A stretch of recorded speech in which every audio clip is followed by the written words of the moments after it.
Parliament Congress అభ్యర్థిగా మీ ముందుకు వస్తున్నాను. మీకు అందరికీ తెలుసు, గత 10 సంవత్సరాలుగా ఈ రాష్ట్ర పాలకులు ఆంధ్ర రాష్ట్రానికి చాలా అన్యాయం చేశారు. ప్రత్యేక హోదా సాధించడంలో అయితేనేమండి, విభజన హామీలు సాధించడంలో కూడా వీళ్ళు ఎటువంటి అడుగు వేయలే. ఈ రెండు ప్రాంతీయ పార్టీలు చాలా ఘోరమైన అన్యాయం చేశాయి. ఒక పార్టీ ప్రత్యక్షంగా పొత్తు పెట్టుకుంది, తెలుగుదేశం పార్టీ. జగన్మోహన్ రెడ్డి గారు పరోక్షంగా పొత్తు పెట్టుకున్నారు. అసలు నేను అడుగుతున్నాను ఈ మీడియా సమక్షంలో, మన జగన్మోహన్ రెడ్డి గారికి ఎందుకు ఓటేయాలి?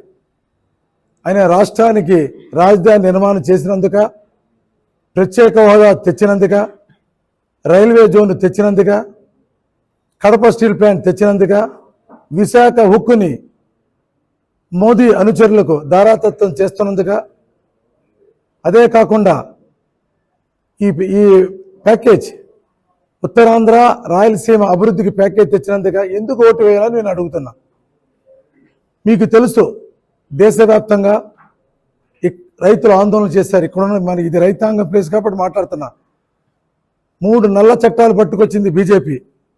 ఢిల్లీ నడుబొడ్డున వేలాది మంది రైతులు 2 సంవత్సరాల పాటు ఆందోళన చెంది 750 మంది రైతులు చనిపోయారు. వాళ్ళకి తీవ్రతకు తట్టుకోలేక మోదీ దిగివచ్చి, ఫస్ట్ టైం మోదీ దిగివచ్చి ఆ 3 చట్టాలు వెనక్కి తీసుకున్నాడు. కానీ ఈ రోజుని మా నాయకుడు రాహుల్ గాంధీ మేనిఫెస్టోలో పెట్టాడు. ఆయన ఏమని? కనీస మద్దతు ధరకు న్యాయబద్ధత ఇస్తామని. దానివల్ల ఏంటి కనీస మద్దతు న్యాయబద్ధత అంటే, మీ పెట్టుబడికి 50% లాభం కలిపి కనీస మద్దతు నిర్ణయిస్తే వాళ్ళకి గిట్టుబాటు వస్తుంది. స్వామినాథన్ కమిషన్ బేసిస్ మీద ఇస్తున్నాడు ఆయన. దానివల్ల వాళ్ళకి గిట్టుబాటు ధర వస్తుంది. ఏ ప్రభుత్వం వచ్చినా కూడా దీన్ని ఒక చట్టం చేస్తున్నారు. ఏ ప్రభుత్వం వచ్చి కూడా దాన్ని ముట్టుకోదు. రైతులకు శాశ్వతంగా భరోసా ఇచ్చాడు రాహుల్ గాంధీ గారు. అదే కాకుండా మీకు తెలుసు కాంగ్రెస్ గత చరిత్ర. 78 సోనియా గాంధీ యూపీఏ చైర్పర్సన్ ఉన్నప్పుడు 78,000 కోట్లు రైతు రుణమాఫీ చేసిన ఘనత కాంగ్రెస్ పార్టీకి ఉంది. నేను కేంద్రంలో ఎన్నో పదవులు చేశాను, ఇక్కడ పార్లమెంట్ అభ్యర్థిగా వస్తున్నాను, నాకు అనుభవం ఉంది. నేను పొగాకు అభివృద్ధి మండలిగా ఆంధ్ర రాష్ట్ర తెలుగు పొగాకు రైతులు నా అంతు సేవ చేసే వాళ్ళందరికీ తెలుసు. వాళ్ళు ఢిల్లీ వచ్చి ఏ ఇష్యూ మీద వస్తే కూడా ప్రధానమంత్రి దగ్గర తీసుకెళ్ళి, ఫైనాన్స్ మినిస్టర్ దగ్గర తీసుకెళ్ళి, వాణిజ్య మంత్రి, వ్యవసాయ మంత్రి తీసుకెళ్ళి వాళ్ళ ఇష్యూస్ని అడ్రస్ చేశాను. అదేవిధంగా నేను బ్యాంక్ డైరెక్టర్గా ఉన్నప్పుడు బ్యాంకులో చెప్పాను, ఈ కోస్తాంధ్రాలో కొబ్బరి చాలా ఇంపార్టెంట్, దానికి స్పెషల్ స్కీమ్ పెట్టించాను. ఓరియంటల్ బ్యాంక్ ఆఫ్ కామర్స్లో కొబ్బరి రైతులు ఆదుకోనాకి వాళ్ళకి రుణాలు చాలా ఎక్కువ ఇచ్చేలాగా ఒక స్కీమ్ పెట్టించాను. ఫస్ట్ టైం నేషనలైజ్ బ్యాంక్లో కొబ్బరి రైతులకు ఒక స్కీమ్ రావటం అనేది ఓరియంటల్ బ్యాంక్ నేనే పెట్టించాను. బోర్డులో చెప్పి, నేను ఆ ప్రాంతం వాడిని, ఇది ఈ స్కీమ్ పెట్టండి రైతులు ఉపయోగపడుతుంది అని పెట్టించి. అదే కాకుండా ఇక్కడ భీమవరం అయితేనేమండి, ఇటు మండపేట, రాజమండ్రి, తాడేపల్లిగూడెం, తర్వాత ఇక్కడ అమలాపురం, ఇక్కడ బ్రాంచ్లు ఓపెన్ చేసి ప్రతి నెల కూడా కిసాన్ మేళాలు పెట్టి రైతులకు రుణమాఫీ ఇవ్వడానికి ప్రోత్సహించాను. మా బ్యాంకులో కూడా చెప్పాను, వాళ్ళు రైతులను మీరు ఆదుకోండి, వాళ్ళ ల్యాండ్ డాక్యుమెంట్ పెట్టి 2 లక్షలు కళ్ళు మూసుకుని వాళ్ళకి హెల్ప్ చేయాలి. మనం అగ్రికల్చర్ లోన్ లెండింగ్ బోర్డులో చెప్పి దాన్ని అడ్వాన్స్ చేసి చాలా లోన్స్ ఇప్పించాను రైతులకి ఆంధ్రాలో. నేను ఉన్న కాలంలో మా యొక్క టర్నోవర్ కూడా పెరిగింది, బ్యాంక్ టర్నోవర్, అగ్రికల్చర్ లోన్స్ ఎక్కువ పెరిగిపోయి. నేను ఢిల్లీలో నాకున్న అనుభవంతో ఎంపీ అవుతే ఈ ప్రాంతాన్ని అభివృద్ధికి పాటుపడతా. నాకు తెలుసు ఏం చేయాలన్నది. ఇక్కడ ఒక డైరీ అవసరం. ఒక డైరీ వస్తే ఒక పెద్ద డైరీతో రైతులని పాల డైరీ రైతులతో కలిపి మనం సమన్వయంతో పెడితే ఎంతో మంది ఉద్యోగాలు వస్తాయి. అదే కాకుండా ఐటీ హబ్ అవసరం. ఇక్కడ మన భీమవరం, నర్సాపురం, తాడేపల్లిగూడెం అక్కడ ఐటీ హబ్ వస్తే మన యూత్కి ఉద్యోగాలు వస్తాయి. ఇప్పుడు వాళ్ళు హైదరాబాదు, బెంగళూరు వెళ్ళట్లే. ఇప్పుడంతా టెక్నాలజీ వచ్చింది, ఇప్పుడు ఇక్కడ కూడా డెవలప్ అవుతుంది. అదే కాకుండా మంచి టూరిజం డెవలప్ చేసే ఎక్సలెంట్ ప్లేస్ నర్సాపురం టూరిజంకి. తర్వాత ఓఎన్జీసీ ఆయిల్ కంపెనీస్తో సిఎస్ఆర్ కింద లోన్స్, సిఎస్ఆర్ కింద యాక్టివిటీ చేయించాలా. ఎంపీ అన్నవాడు ఈ ఆయిల్ కంపెనీస్ దగ్గర ఇన్ఫ్లుయెన్స్ చేయాలా. వాళ్ళు ఆయిల్ తీసుకుంటున్నారు ఇక్కడ నుంచి.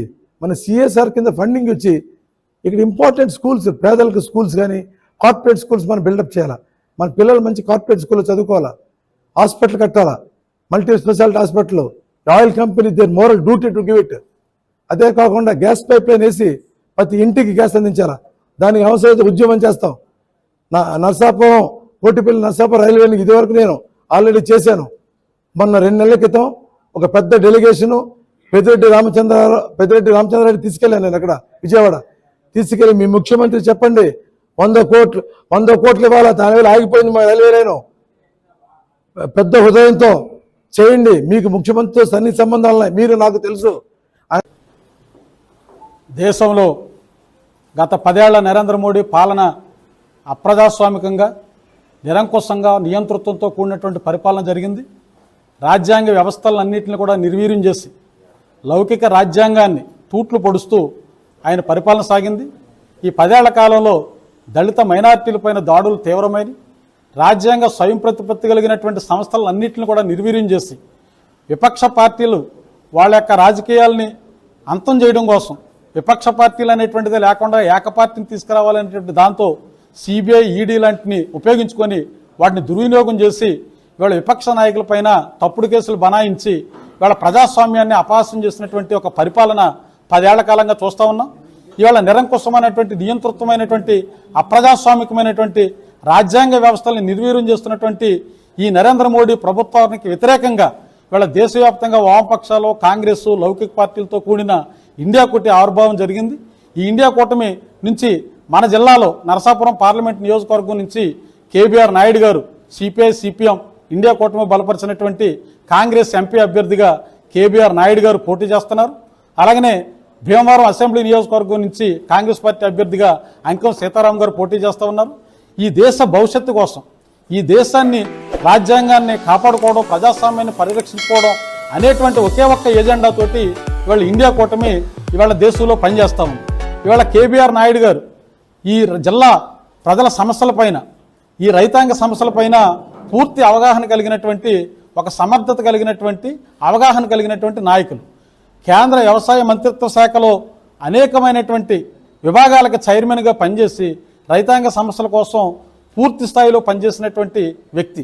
అలాగే 40 ఏళ్లుగా రాజకీయంగా సుదీర్ఘమైనటువంటి అనుభవం ఉన్నటువంటి వ్యక్తి. ఇవాళ మన ఉభయ గోదావరి జిల్లాలకు సంబంధించినటువంటి వ్యక్తిగా ఈ పశ్చిమ గోదావరి, తూర్పు గోదావరి జిల్లాలో ఉన్నటువంటి సమస్యలు, వ్యవసాయ రంగ సమస్యలు కానీ, రైతాంగ సమస్యలు కానీ, పౌల్ట్రీ రంగానికి సంబంధించినటువంటి సమస్యలపైన కానీ, ఆక్వా రంగం యొక్క సమస్యలపైన కానీ పూర్తి అవగాహన ఉన్నటువంటి వ్యక్తి.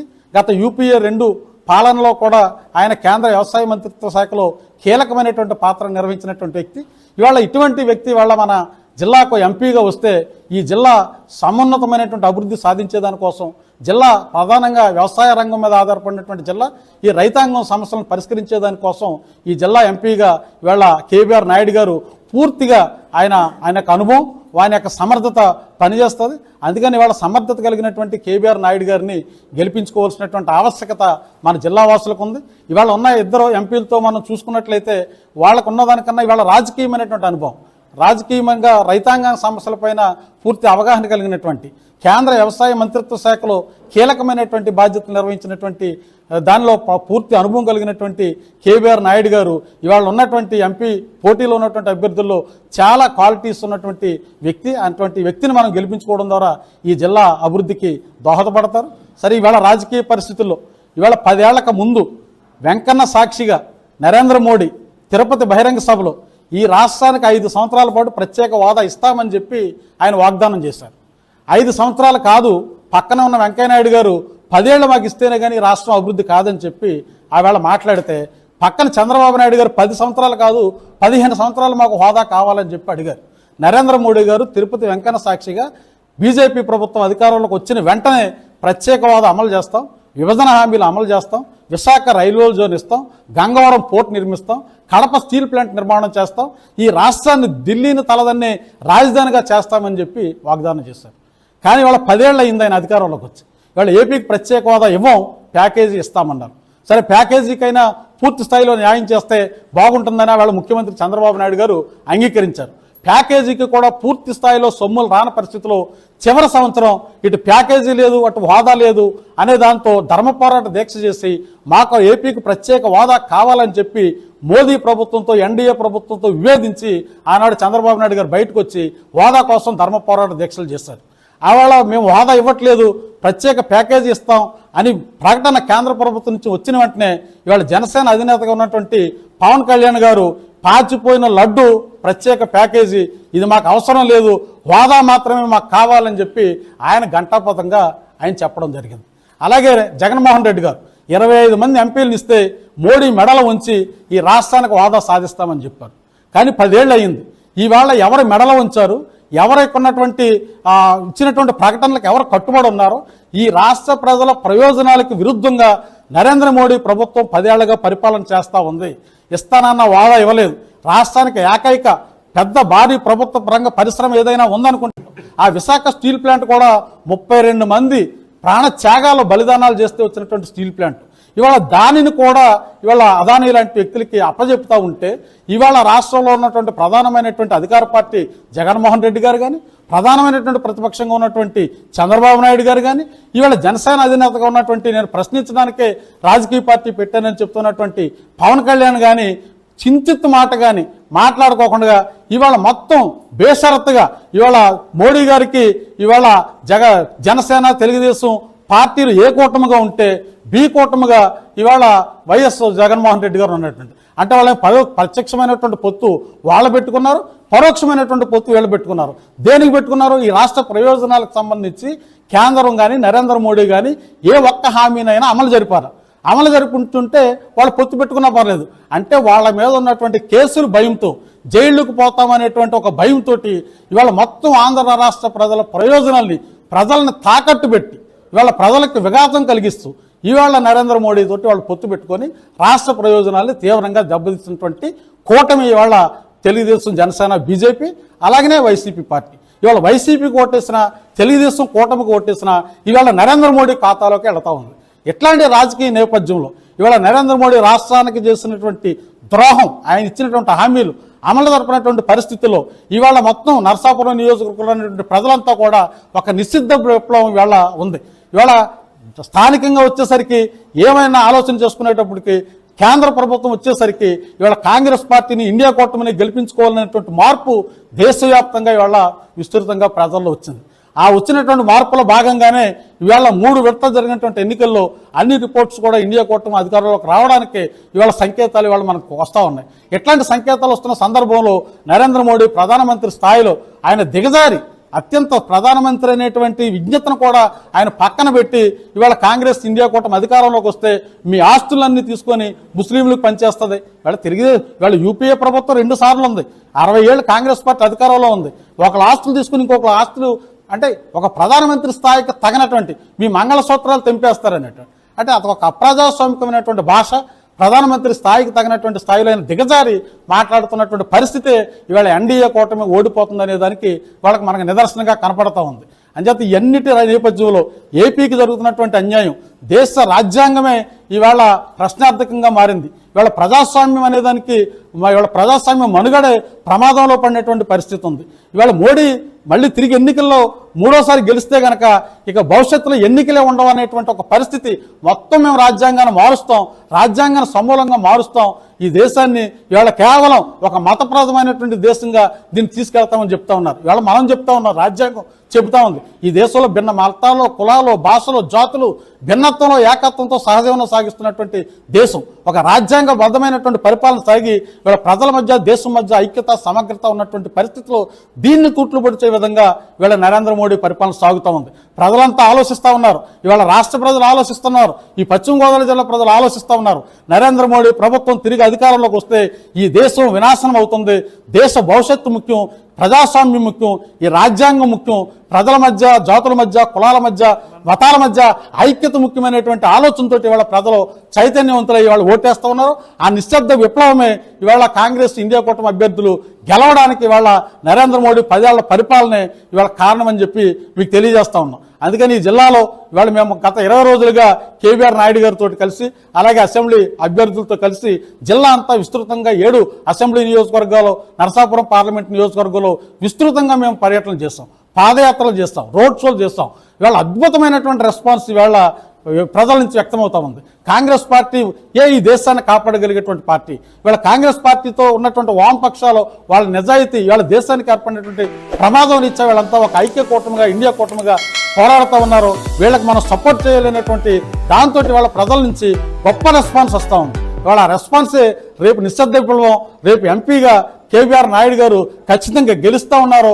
మేము చిత్తశుద్ధితోటి ఇవాళ మా మొత్తం శ్రేణులందరినీ కూడా సమాయత్తం చేసి ఇవాళ కేవీఆర్ నాయుడు గారి విజయానికి మేము కృషి చేస్తూ ఉన్నాం. అలాగే 7 అసెంబ్లీ నియోజకవర్గాల్లో భీమవరంలో అసెంబ్లీ నియోజకవర్గం అభ్యర్థిగా ఉన్నటువంటి అంకిం సీతారామరావు గారు గెలపడానికి మేము విశ్వ ప్రయత్నం వామపక్ష పార్టీలుగా చేస్తూ ఉన్నాం.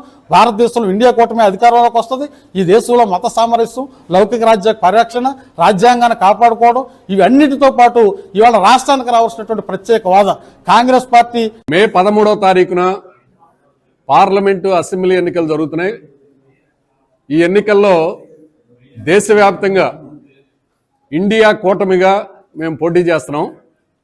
ఈ ఆంధ్ర రాష్ట్రంలో ఇండియా కూటమి ప్రధాన భాగస్వామ్య పక్షమైనటువంటి కాంగ్రెస్, ప్రధాన వామపక్షాలైనటువంటి సిపిఐ, సిపిఎం మేము ఈ రాష్ట్రంలో ఎన్నికల సర్దుబాట్లు చేసుకుని పోటీ చేస్తున్నామండి. మా లక్ష్యం ఈ ఎన్నికల్లో ఈ దేశానికి, ఈ రాష్ట్రానికి అన్ని విధాల అన్యాయం చేసినటువంటి, ద్రోహం చేసినటువంటి బీజేపీని ఓడించడం. చూసాం, ఈ రాష్ట్రానికి ప్రత్యేక హోదా ఇస్తామని బీజేపీ దగా చేసిందండి. రైల్వే జోన్ ఇస్తామని ఈ రోజుకి దాని మాట మాట్లాడట్లేదు. పోలవరం ప్రాజెక్టుకి నిధులు ఇస్తామని అరకొర నిధులు మాత్రమే ఇచ్చారు.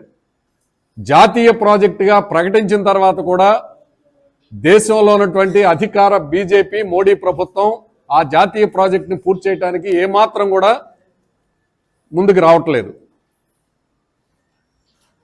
కడపలో స్టీల్ ప్లాంట్ ఇస్తామన్నారు, అది ప్రైవేట్ వ్యక్తులకు కట్టబెట్టారు. పోరాడి సాధించుకున్నటువంటి ఉక్కు ఫ్యాక్టరీని ప్రాణత్యాగాలతోటి ఆంధ్రుల ఆత్మగౌరవంగా, తెలుగు జాతి ఆత్మగౌరవంగా ఉన్నటువంటి విశాఖ ఉక్కు ఫ్యాక్టరీని అమ్మేస్తున్నారు.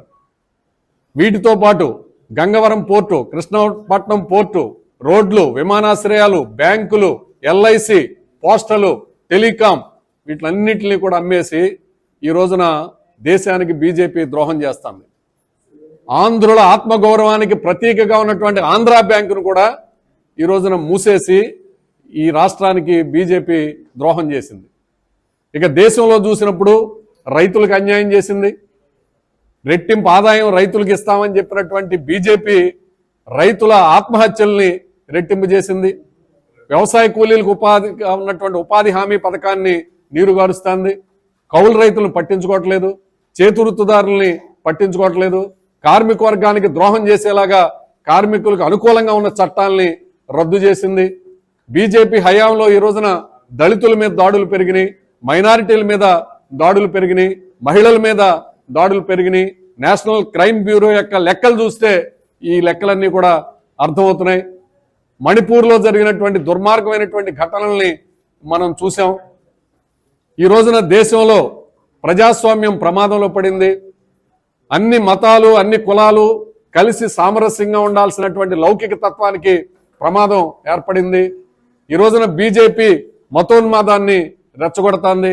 ప్రధాని నరేంద్ర మోడీ గారు తను ప్రధానినన్న స్థాయిని మర్చిపోయి, దిగజారిపోయి మతాల మధ్యన చిచ్చు పెట్టేలాగా వ్యవహరిస్తున్నారు.